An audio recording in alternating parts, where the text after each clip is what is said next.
La squadra giovanissimi Under 14 del Borgo San Giovanni Chioggia è stata premiata ieri pomeriggio presso la sala riunioni Ruzzene della FIGC, Comitato Regionale Veneto.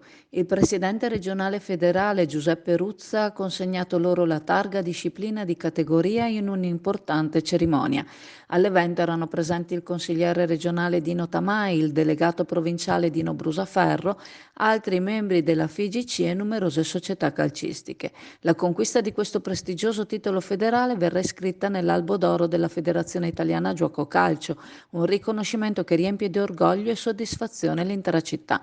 Il presidente Ruzza ha spiegato in un video pubblicato per l'occasione dell'evento che questo traguardo fornirà un punteggio extra per una possibile ammissione ai campionati regionali giovanissimi per i ragazzi. Il Borgo San Giovanni Chioggia è fiero di questo risultato e mira a conquistarne altri con le sue formazioni giovanili. Un sincero applauso quindi a tutti coloro che hanno contribuito a raggiungere questo successo. Befed, il pub di successo tutto italiano, dove trovi l'inimitabile galletto da mangiare con le mani, accompagnandolo con la tipica birra artigianale. Il galletto è sano, genuino ed eccellente, garantito da filiera controllata Valle Spluga e la birra artigianale nasce dall'esperienza di maestri birrai Befed. Befed, presso il parco commerciale Clodì per giovani e famiglie, un posto dove puoi sentirti come a casa tua.